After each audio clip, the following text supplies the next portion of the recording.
Welcome to the Transformative Principal podcast, where we learn how to be an amazing educational leader. I am your host, Jethro Jones. Are you ready to be a transformative principal?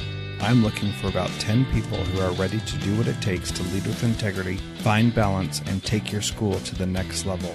If you're looking to improve your leadership in a measurable way, go to transformativeprincipal.org/mastermind to see if you qualify to join a group of like-minded people who are ready to be the best principals in the country. Welcome to Transformative Principal. Today I'm excited to have Jon Laffoon on the program again. This is from the webinar that I did during the Transformative Leadership Summit with Jon Laffoon, and it was a fantastic webinar with him. And he talks about how to implement big changes like doing a crazy schedule in your school. So I hope that you listen to this, you learn from it, and you can start implementing some ways to change in your school. This is the last thing that I'll post from the Transformative Leadership Summit, which was an awesome experience. I learned a ton. Over 1,000 educators participated in it. We watched over 20 days of video. That's amazing. It was so much fun and made such great connections and learned so much. I'm so stoked about it. It's not too late for you to get access to all of those. You can just go to transformativeleadershipsummit.com and sign up, and I'll send you a link to get all the videos, and you can learn from all of these wonderful people. I've got a link in the show notes to get all of that if you would like. So transformativeprincipal.org. Thank you so much for your support, for listening to this. If you are just coming to the Transformative Principal because you listened to the summit, thank you so much for being here. Please subscribe to this podcast, and there's about 137 other episodes going back in the back catalog. A lot of really great interviews, and go through, find something that'll be beneficial to you, something that'll be helpful to you, and implement one thing to improve your school this week. And make sure that you subscribe in iTunes or in Google Play or whatever you listen to. Make sure you come back and hear from the speakers we've got or the guests we've got coming up next. They are amazing.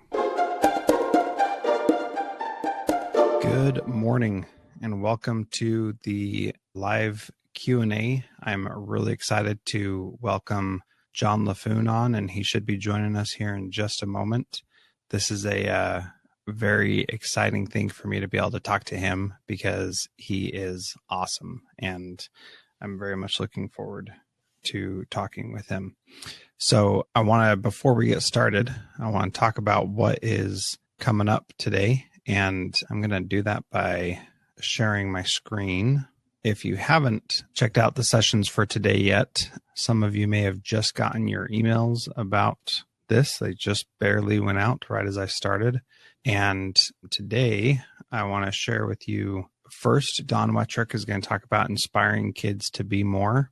And Emily Drake is going to talk about personal advisory boards. She runs Flank 5 Academy, which is essentially I don't know how to describe it, but it's basically a place for people to go and surround themselves with 5 amazing people. As Jim Rohn says, you're the average of the 5 people you spend the most time with. And I probably totally screwed up that description. Sorry, Emily, no offense. But that is something that what she talks about is personal advisory boards and how to get one for yourself, how to invite people to be part of them. Really cool discussion. And finally, Damon Hargraves, who is the assistant principal at the school I work at, and he is fantastic. And you're going to learn from him about how to design and develop your own app. And that is something that is seemingly out of reach for a lot of us because we're not coders or anything like that. But he talks about how to make it a possibility. So you're going to enjoy that. I think he's doing a fantastic job, and I'm excited for you to learn from him. Just to quickly go over the rest of the schedule, because we're starting to get into the meat. And if you haven't been watching all the videos at this point, you need to watch all of these videos because there's some amazing stuff. Jennifer Gonzalez is going to talk about getting feedback from teachers and how to make it so that they'll actually talk to you about what is going on. Eric Connor is going to talk about self-care for leaders. incredibly powerful and really awesome. Paul Erickson's going to talk about how he's at Principal Paul, how he uses Twitter, and he's going to talk about micro-credentialing and get some of that conversation started, which is pretty awesome. And then on Friday, I don't have pictures, I'm sorry, Rob and Erica, but Rob Carroll and Stacey Cowan are going to be talking on Friday. And then Erica Mortensen and Christina Lufrano are going to be talking as well. And they're going to talk a lot about culture and how to build that culture. Erica and Christina are going to talk specifically about teacher tribes. And that's a group that they've formed to help teachers be the best that they can be. And so definitely a good resource you can send your teachers to. Rosa Isaiah is going to talk about equity, and she's one of the surprise guests that kind of kept back before. And really good conversation about how to have some of those tough conversations and what you do when somebody says something that probably is not appropriate and how you deal with that and what you say. And so that is a good conversation to have. LaVonna Roth will be speaking on Saturday. And what I love about LaVonna is that you just feel happy to be around her. I've never met her in person, and Daniel did this interview, but her little tagline is Ignite Your Shine, and she embodies that completely. And just reading or just watching her interview and listening to her talk and reading her emails has been a joy. Marlena Gross Taylor is going to talk about how to deal with multi-generational situations at your school, how you lead people who are in a different generation than you are. And that's a really fascinating discussion because we don't always know how to interact with people that are from different generations. And so there are some real challenges in leading people who are generations older than you and generations younger than you, and not understanding who those people are and why they're doing the things that they're doing. So really good conversation. She's got some great stuff in for people who did the All Access Pass. And then we have Liz Wiseman. Whoa, best-selling author. Check out these books she's written. Multipliers, The Multiplier Effect, and Rookie Smarts. I mean, that's amazing. I can't believe that we were able to get her on here. She is so gracious and so humble, and just, was very generous with her time with me. And you're going to learn some amazing things. My favorite thing from my conversation with her was the low situational confidence and high self-confidence conversation that we had. I mean, that was just amazing. And it really helped me understand and learn how to approach a new situation, especially, and really, really fantastic conversation. So I'm really grateful that she got on the summit and is helping us learn. And also, I just want to she used to work at Oracle and was the vice president of Oracle University. So she knows how to educate people, and just very awesome. I'm really excited about that. So that's on Saturday. And if you have the All Access Pass, you can already go and check it out. So you can watch the video already, and you can listen to the audio already. And then on Sunday, we have John Linney, who is going to talk about creating safe environments, Sean Gaylord, who's going to talk about celebrating Monday, and finally, Ray McNulty, who I've been a big fan of for as long as I've been a teacher. I've read his articles. I mean, he's one of the first names in education I ever knew. So very exciting to be chatting with those guys, and really a great lineup coming up for the rest of this time. So if you haven't yet, go share this with others and get them excited. Now, if you do have the All Access Pass, you're going to click on this little dashboard button right here, and that is going to take you to the member side, which has all of the videos, and this is where you'll go to access everything. So it looks very similar, but you'll come over here and access it on this side, and that will allow you to get to all of the different videos and give you a little bit more as well. So that's how you'll get to that. And all right, so let me stop sharing my screen. And John, if you got a little pop-up saying join, you should hopefully be joining soon. So John, it says it has already sent you a request, so hopefully you can get on. And if you can't, then send me a text and let me know that you're not getting anything. And this happened with Daniel earlier this week, and hopefully this doesn't happen again. Also want to excuse Daniel again. He's down in Houston hopefully getting a new job. So we wish him luck and wish him well on that. And hopefully he can do that. So before Jon gets on, I want to introduce him just a little bit. Jon is the superintendent of Star City School District in Arkansas, and he was the principal of Pea Ridge High School in Arkansas. And that while he was at Pea Ridge High School, he created the FlexMod schedule, which basically allowed students to have more time in their day and be able to have flexibility in what they were doing each day. And that is a really powerful thing for kids. It's powerful for anybody to have autonomy. And that gave kids the opportunity to have some autonomy that they otherwise would not get. And so I'm pretty excited for him to be able to talk a little bit more about that and how to start the process for that. And let me try to invite him one more time. All right, Jon, welcome. Thank you. Can you hear me? Yes, I'm so glad that you made it on. And Eric, if you pop up, we'll welcome you to the conversation also. Oh man, this is pretty exciting. Our test worked perfectly, right? I know, we got on and there was no issue. I didn't have to scramble to get everybody prepped and explain things that I probably totally messed up on. So as you guys are, as we're talking, if you look down below the video, there's a questions, polls, and offers. If you want to click in the question and you can suggest a question that you want me to ask Jon, then I can certainly do that. And then we may have some polls going up. And then over on the side, there's a chat box. And if you want to just put your name in there, say who you are and where you're from and what your role is, that would be awesome for us to know who you are and what you're doing. So there's a few of you in here, so go ahead and do that if you don't mind. And Jon, let's just go ahead and get started. And do you want to start talking about the FlexMod in general? Thanks, Oscar. Appreciate you being here. Middle school principal in Rochester, Indiana, it looks like. Do you want to talk a little bit, Jon, about what the FlexMod schedule is, just so people have an overview in case they haven't heard of it before?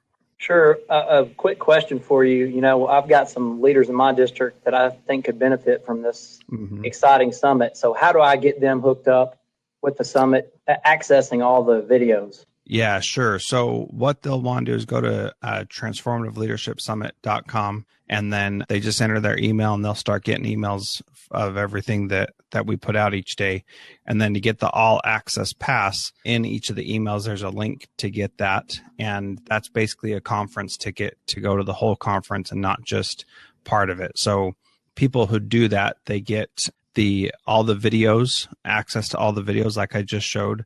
They get access to MP3s of all the videos in case you want to listen to them, like in your podcast player or something, instead of watching them. I know that's how I like to do things.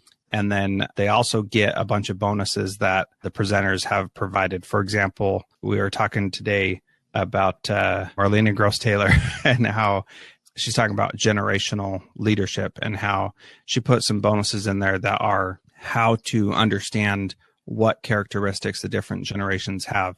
And of course, those are oversimplifications and those are, generalities, and they're not everything about everybody, but they give you an idea of how people are. So for example, young millennials really like having autonomy and like being able to choose what they want to do.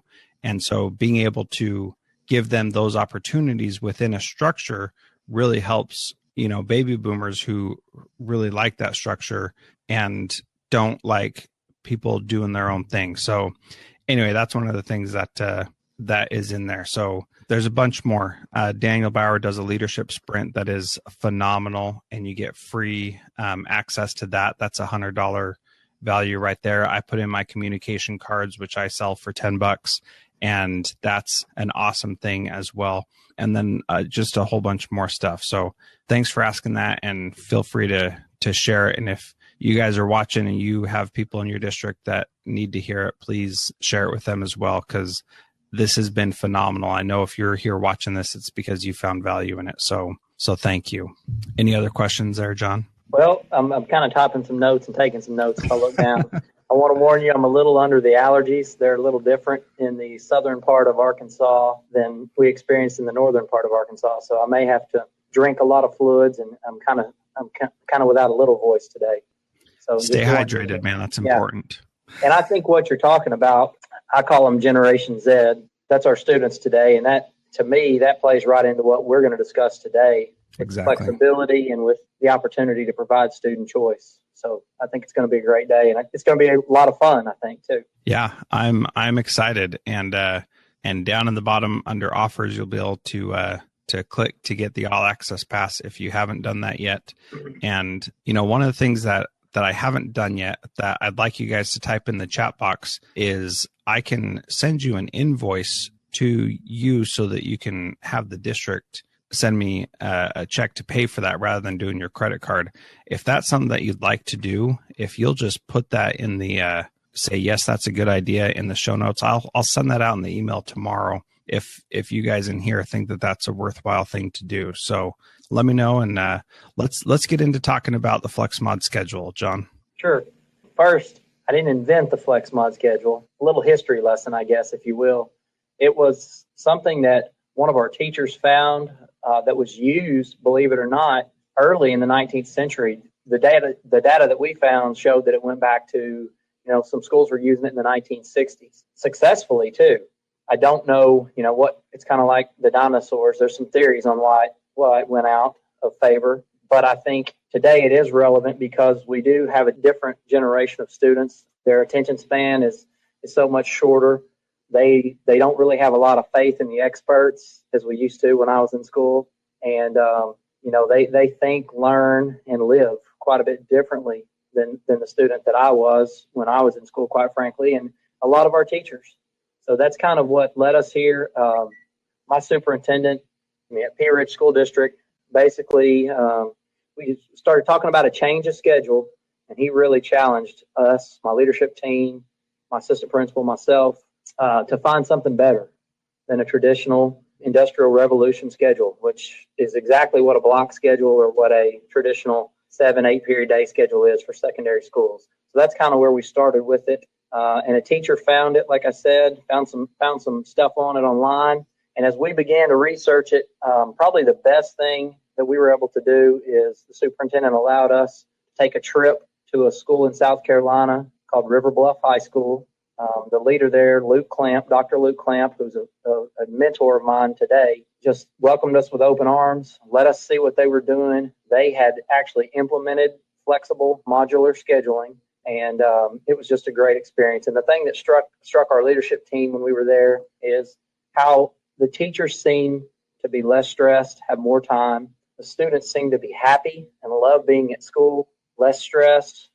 They actually did teacher and student panels for us that day after we toured, and it was very organic. I mean, they randomly pulled students and teachers. It was not a planned show, if you will, like you get a lot of times on school visits. And that just struck us, and we came back and we took it back to our school, and that's where we started our process. Well, and what's so amazing is that you're talking about students and teachers being less stressed, feeling more comfortable, feeling more relaxed, and feeling like they can get everything done that they need to. Now, in education, that is just not how things are. It's busy, crazy busy all the time. It's pull your hair out because you're so stressed out. And, one person told me that when I went into school leadership, he said, if you don't have PTSD after year 2, then you're not doing it right. And, I don't think that's how we want to live. That sounds awful, doesn't it? So, that it sounds like a dream, this different kind of schedule. What makes it so much less stressful? I look at it like this. This is how I kind of gave the opportunity for our teachers to learn about it initially, is that you think about, and I don't know if you guys do this, hopefully you do, you think about an 8-hour meeting, an 8 to 3-er at a co-op or at a training where someone talks to you for 8 hours with intermittent 5-minute breaks and a 30-minute lunch. How do you feel at the end of that day? Awful, exhausted. Yeah, I mean, you're brain dead. You feel awful. You're tired. By the end of it, you can't focus. That's what we put our students through every day. And then the second part of that challenge is the data that I've seen shows that 50% of new teachers bow out within the first 5 years. Yep. So if we're asking adults to take that schedule at the secondary level and operate under it, and only 50% are making it, why do we expect something better of 14, 15, 16, 17-year-old students? And that's really kind of what drove us to lean this way, and what drove us to develop this flexible schedule that's worked for us, and now so many schools that came to visit are implementing it today. So I think if people want to know more about the Flex Mod, you've got a website. You've been on my podcast. You've been on other podcasts. Let's talk a little bit about how you make these changes, because what we really want leaders to have today is, how do you get people to agree with, how do you get people to go in that direction? How did your superintendent get you guys to say, we need to do something different? Can you talk a little bit about that change process and what elements have to be there? Yeah, first I want to say my superintendent, Rick Neal, was a visionary. He didn't make you do anything, and that's part of the process that I learned from him. And I think it's exciting to think about. We talked about what we were going to do, how we could change things, these creative attempts to block schedule or change our traditional schedule. And, he listened. That was the start of it. And then at the end, he said, look, I'm going to support whatever you guys want to try to do, but I think you can do better. And so that's the motivation. I mean, that's the carrot that he dangled right there for us. And, I think a lot of times we lose that. To start this out, number one, you're going to have to develop a leadership team, develop an innovation council, and gather some data. And the data that we used or we saw was that we were a literacy score, math score, award-winning school. We were top AP scores on our AP exams in our state. But my scholarship coordinator provided data. She tracked the students after they left our school that showed only about 65% of our kids were going to 2- and 4-year institutions, which is right around the national and state averages, a little bit below the national, a little bit above Arkansas state average. But for us, it was scary because 25 to 30% of those kids over 3 years were staying. And so I think that's where Mr. Neal knew, all along what he was trying to get us to, but he let us come to our own conclusions. And I think that's important as you move forward, is to develop a team, an innovation council, a leadership team, and then also gather data, get some student surveys. That's one of the things we did. 60% of our kids said they enjoyed coming to school on a survey my first year as a principal there. That's not good. Ouch. Yeah, that hits home pretty quick. And then you start asking for suggestions. You get student input, you get a council, and then you start to research and you gather your data. And then at that point, for us, it was to reach out to other like-minded individuals, take some site visits. I think that's hugely important. Go see what other schools are doing. We also went to a neighboring district there that was doing some innovative things and looked at their model, which was a new tech model. Obviously, we all know what new tech is. It's a great model. That wouldn't work for our community. It didn't fit our students. It didn't fit our needs. And quite frankly, it didn't fit our staff that we had in place at the time. So you've got to do your research there. And then you've got to come up with, once you gather your data, taking your visits, that's where you start some of your initial planning. For us, we determined how we were going to get our data. We gathered our information. We were able to sit down and analyze it, and then we created our plan. And our plan started with teacher think tanks, open whole staff. We wanted a lot of input, and we decided that we were going to take a vote to make sure if we decided to change our schedule that our staff was on board. We knew we wouldn't get 100%, but we knew we could build consensus by giving them time to analyze the different schedule options out there, talk about it, and then come in and have a vote. And we established that we didn't want to do it if our staff wasn't on board with it. Yeah. So there are a couple things that you talked about, like they were no big deal. And I want to kind of push back on those a little bit. One of them is that you started looking at data, and you could have looked at a lot of different pieces of data. And the one that you chose was, I'm sure you did look at a lot, but the one that made the impact was identifying a problem. And the problem was that only 25% of your students were staying in college after 3 years, I think is what you said.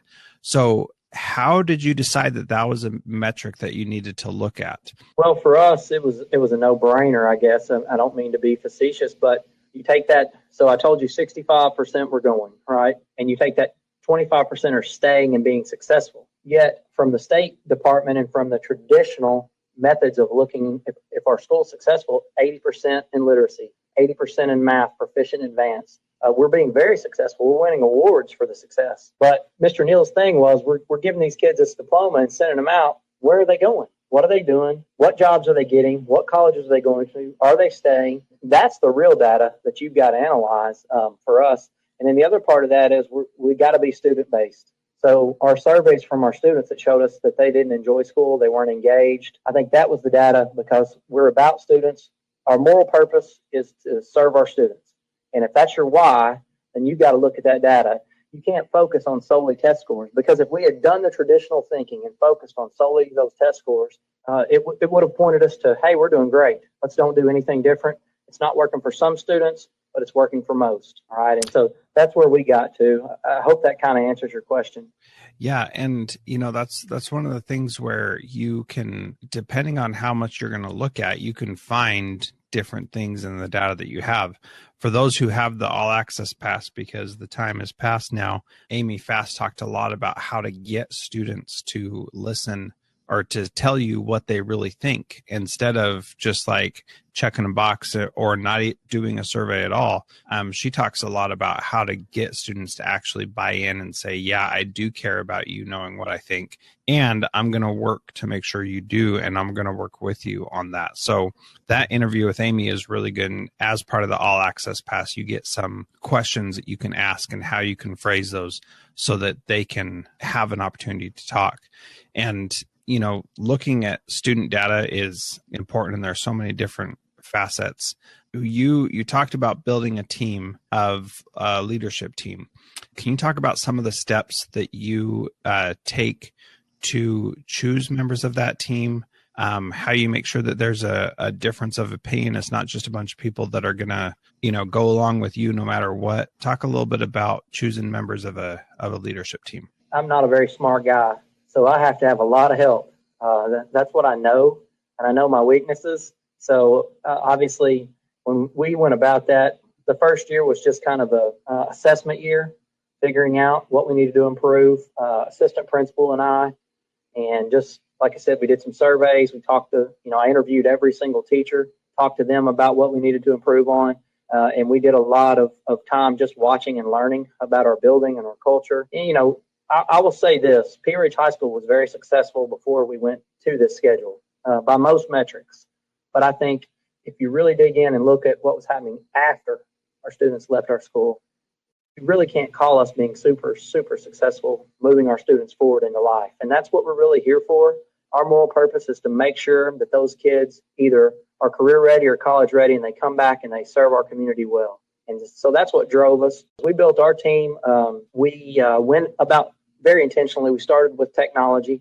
Then we went about the PLC process in year 2. Once we built those PLCs, we actually selected what we called our master teachers. They were our facilitators from different areas of the board, and some of those teachers were long-term veterans who weren't in on innovating initially. Didn't want to change anything because it was working for their students and for them. And then we also mixed that with some of our different staff that believed differently and felt a little differently, and they cared more about relationships. So you have to get a good mix. And I think I'll say this: the key to anything you're going to do in a school is the culture and relationships. And if you don't establish those relationships with the community, with the students, to get the students to give you honest feedback, you have to establish relationships. And that wouldn't have been possible in year 1 for us. So that's kind of our plan was technology.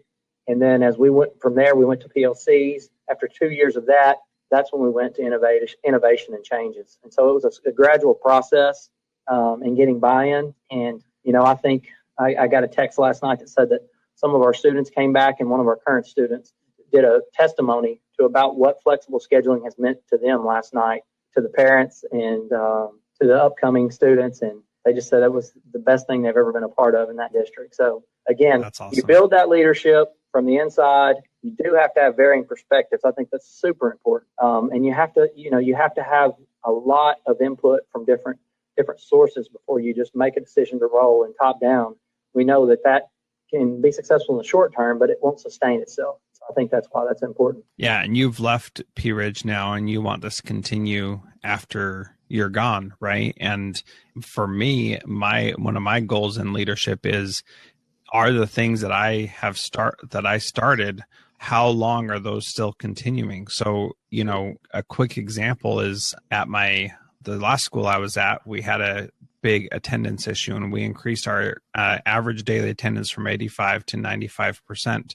And we just did one little thing. We made an announcement over the loudspeaker every day of what our attendance was. And that was all we did. And our attendance shot up within 3 days. And then it stayed at 95% for as long as we were making that announcement, which was a year and a couple months. We started in like March or April doing that. And then it went all the way through. And then I was there for a whole nother year. So I talked to one of the teachers there at the end of the school year and asked if that was still happening and if the attendance was still high. And that was my second year gone from that building, and that was still happening.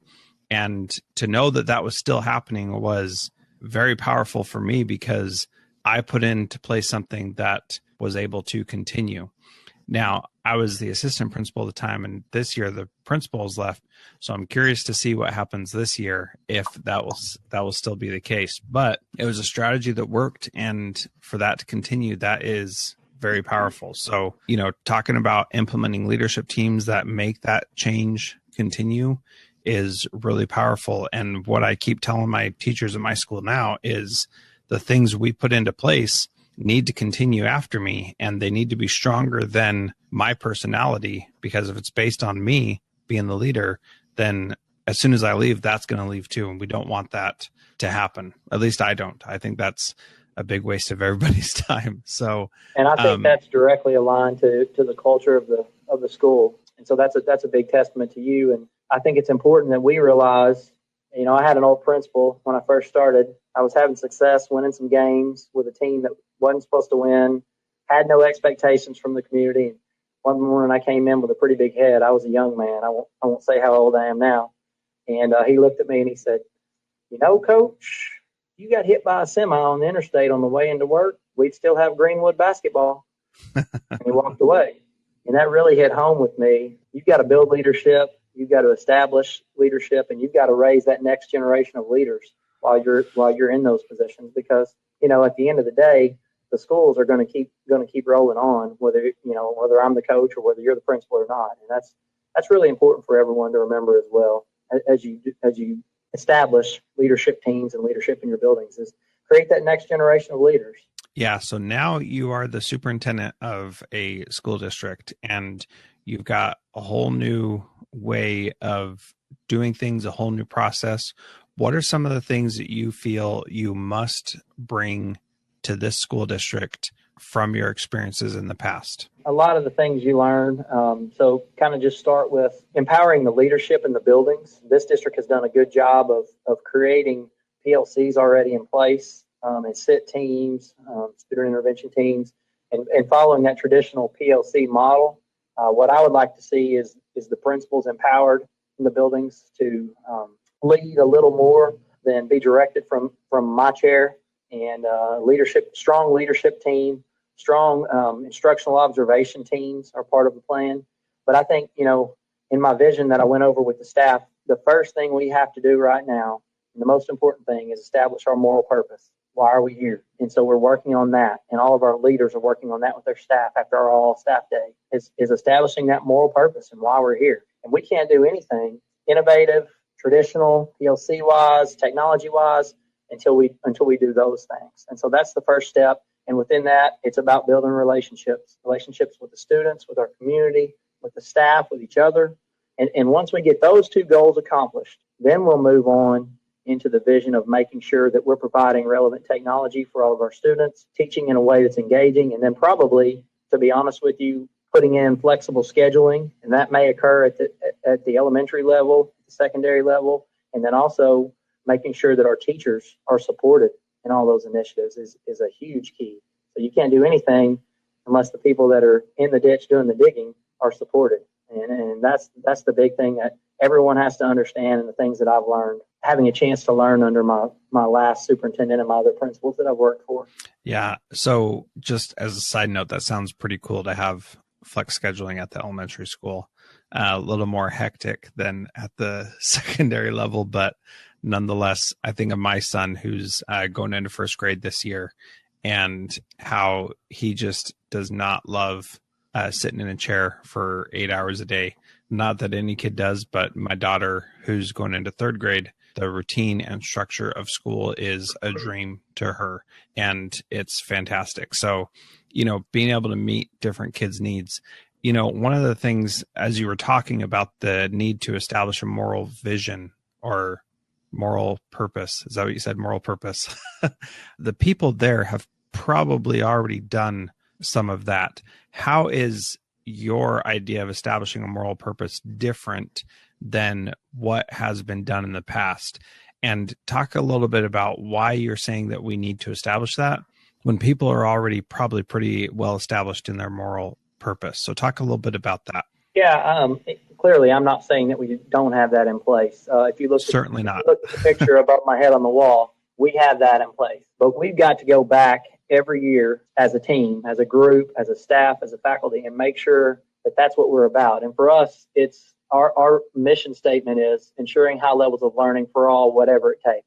And so you start there, and then you go back and you look at your vision and what it says. You got to start with your why, and then you get to your what, and then you get to your how. So for us, the what is relationships. So those are the two steps that we're going to work on this year, is making sure that we are establishing relationships within our staff, within our community, with our students. And if we don't have those relationships and the students don't want to be here, they're not engaged, they don't feel safe, then, the how, the making sure that we're ensuring all levels of high learning for all students isn't going to get done.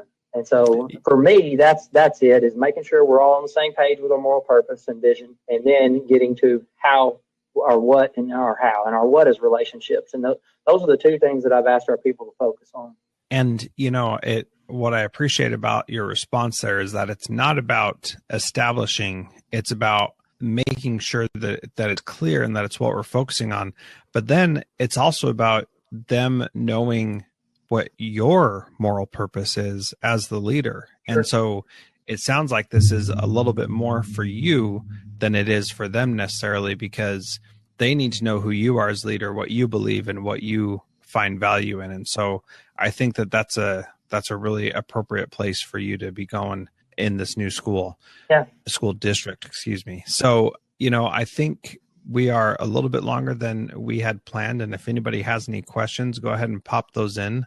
Otherwise, we're going to start winding down. And the thing that I want to start winding down with is, what is the goal that you have for moving your district forward? Like, is this a thing where you're going to do flex scheduling next year, or is this a take as long as it needs to, or is this within 3 years? How do you make those goals and make them attainable, but also ambitious enough that people want to engage in them? I think you start right back at the process, similar to what we've already described. I'll be pretty brief with it. I think you start right back with, number one, for me, it was keeping an open mindset when I came in, a growth mindset, establishing my district leadership team, which is our administration and some of our assistants and some other people from the central office, like our curriculum, federal programs director, student services director, transportation, technology, having those people involved. And just this year will be an assessment year.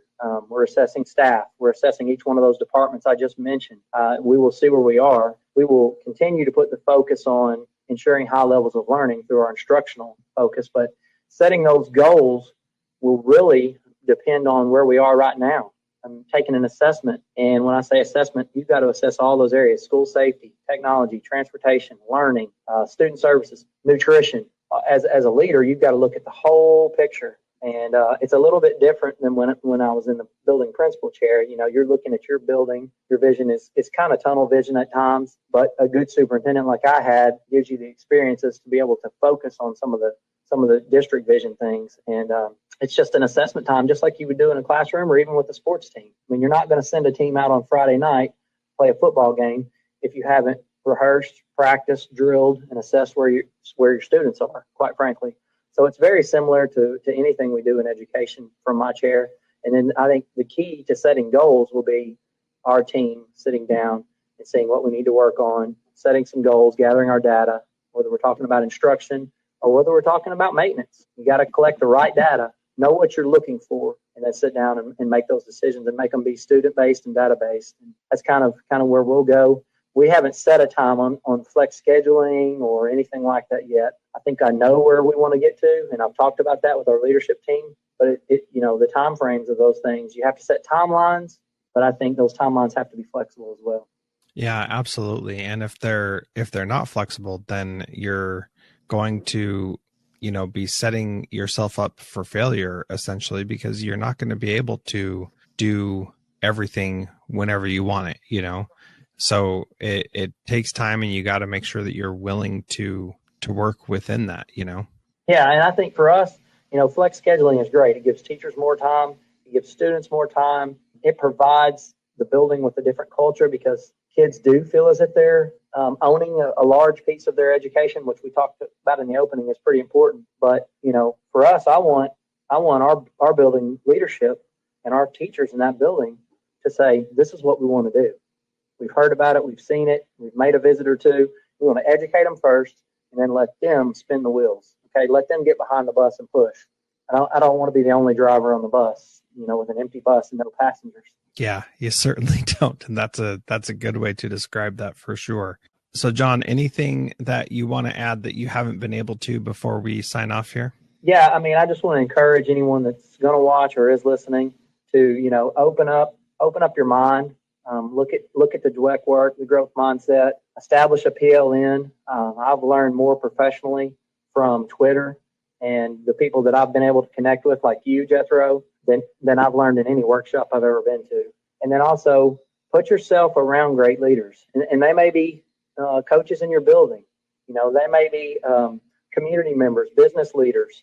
I try to look at the business aspect in every decision I make in our school district.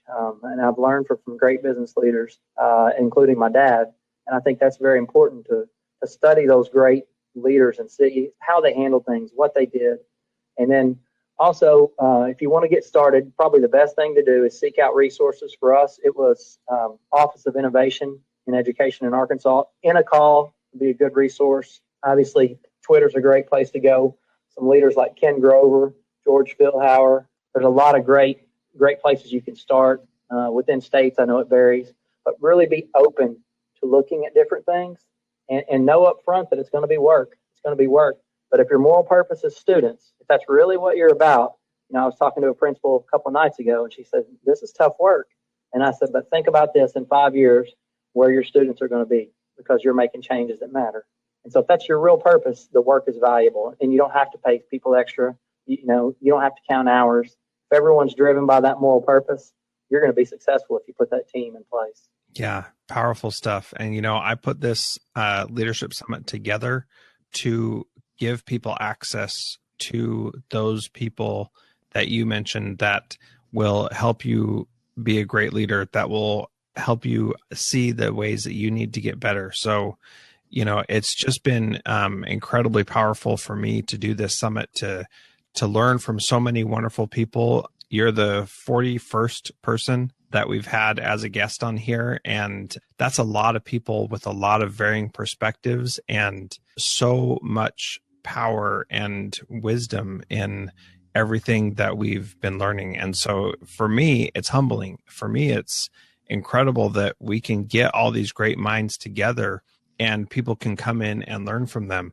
And then we have these Facebook groups of principals who are people who are wanting to be principals or wanting to grow in their leadership, who are like hungry to learn how to do better and how to improve themselves. And it's just awesome to be a part of them. We're going to talk a little bit more next week in the closing keynote about masterminds and how you intentionally surround yourself with amazing other leaders to help you and support you and push you to be your best. So Jon, thank you so much. He just put his Twitter handle in the chat there at Laffoon_Jon, LAFFOON_JON.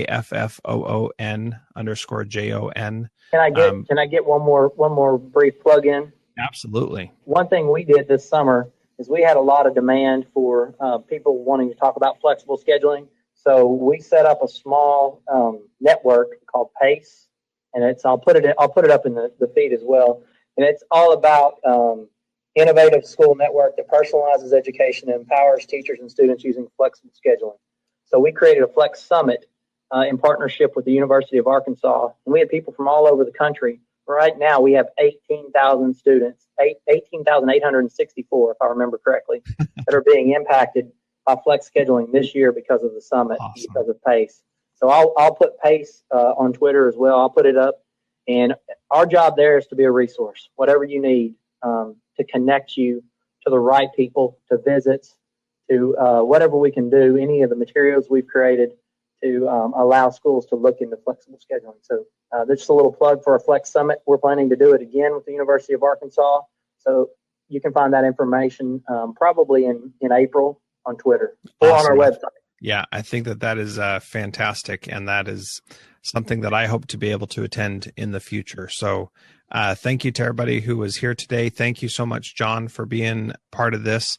The replay of this will be available on the transformativeleadershipsummit.com website, so people can check it out. And again, that's PACE_schools. Thank you for putting that in there, Jon. Thank you so much for being here, Jon. That was great. Hey, thank you for having me, and I really appreciate the opportunity. I'm very humbled to get to spend time with you and all these great leaders.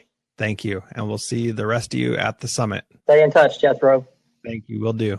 All right. Bye-bye. Thanks so much for listening to the Transformative Principal podcast. I love doing this podcast and interviewing all these amazing people. I've got some pretty exciting guests lined up for the next couple months, and you're going to learn a lot from some really amazing people. So make sure you hit the subscribe button. Please go and leave a rating and review in iTunes or in Google Play so that other people can learn from this. And then, of course, share this with your friends, neighbors, relatives, especially other principals and educational leaders, so that they can take their leadership to the next level. I have been your host, Jethro Jones. Thank you so much for listening. You can follow me on Twitter at Jethro Jones. Transformative Principal is a proud member of the Education Podcast Network. Podcasts for educators by educators. Visit edupodcastnetwork.com for more great podcasts.